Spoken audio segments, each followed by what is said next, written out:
ये औरत कभी भी अपनी बेटी को स्कूल गेट पर लेने नहीं जाती थी। हर बार वो बेटी को थोड़ा दूर चलकर आने को कहती, फिर गाड़ी में बैठाती। उस दिन जब औरत बेटी को लेने आई तो एक लड़के ने जानबूझकर उसकी बेटी को धक्का दे दिया। उसने उसे गरीब घर की लड़की कहकर नीचा दिखाया। फिर क्लासमेट्स हंसने लगे, कहने लगे कि तेरी मम्मी के पास गाड़ी नहीं है, इसलिए तुझे स्कूल गेट पर लेने नहीं आती। बेटी को बहुत बुरा लगा। जब वो गाड़ी में बैठी तो गुस्से में उसने अपनी माँ से पूछा, मम्मी आप मुझे स्कूल गेट पर लेने क्यों नहीं आती? औरत ने प्यार से समझाया, बेटा हम अपनी अमीरी छुपा रहे हैं। अगर सबको पता चल गया कि तू सबसे अमीर आदमी की बेटी है तो तुझे सच्चे दोस्त नहीं मिलेंगे। बेटी को माँ की सच्ची नीयत समझ आ गई। फिर उसने अपना फोन उठाया ताकि मम्मी की फोटो पापा को भेज सके, लेकिन उसने गलती से फोटो पेरेंट्स ग्रुप में भेज दी। जैसे ही बाकी पेरेंट्स ने फोटो देखी, सबने औरत की तारीफें करनी शुरू कर दी। लेकिन एक घमंडी औरत जो खुद को गू ग्रुप के सीईओ की बीवी बता रही थी, जल गई। उसने कहा कि ये लग्जरी कार मेरे हस्बैंड की है। फिर वो और कुछ औरतें गाड़ी के पास आ गईं ताकि औरत को झूठा साबित कर सके। जब औरत ने देखा कि ग्रुप में शेयर की गई गाड़ी की फोटो बिल्कुल उसकी गाड़ी जैसी थी तो वो हैरान रह गई, क्योंकि उस गाड़ी को सिर्फ 2 ड्राइवर ही चलाते थे। फिर उसने अपने ड्राइवर से पूछा, गाड़ी की देखभाल कौन करता है? ड्राइवर ने जब दूसरे ड्राइवर का नाम लिया तो घमंडी औरत घबरा गई, क्योंकि वो उसका पति ही था। अब सच सामने आ गया। उस औरत ने अपने पति के ओहदे का गलत फायदा उठाकर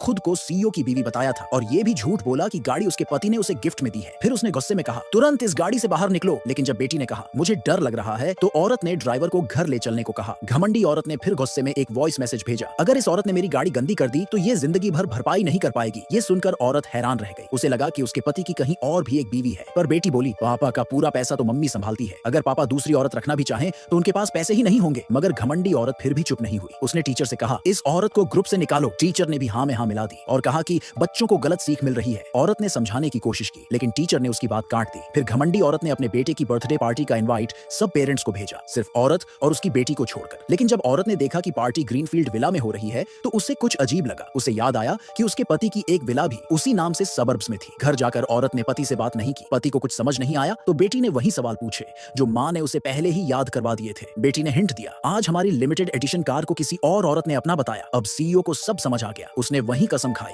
कि मैं सिर्फ अपनी बीवी से प्यार करता हूँ और उसने अपने असिस्टेंट को सच पता लगाने भेजा। बेटी को खुश करने के लिए सीईओ ने इंटरनेशनल ट्रिप प्लान की। अगले दिन सब एयरपोर्ट जाने के लिए बैग पैक कर चुके थे, लेकिन मौसम खराब होने की वजह से फ्लाइट कैंसिल हो गई। अब औरत ने सोचा कि बेटी को ग्रीनफील्ड विला ले जाया जाए। उधर घमंडी औरत ने अपने पति, जो असल में ड्राइवर था, को ग्रीनफील्ड विला का दरवाजा खोलने के लिए मजबूर कर दिया ताकि वो अपने बेटे की बर्थडे पार्टी वहां कर सके। वो पूरी शान से बोल रही थी, ये विला मेरे हस्बैंड का है। मगर अगले ही पल औरत और उसकी बेटी वहां पहुंच गए। सामने का नजारा देखकर औरत दंग रह गई।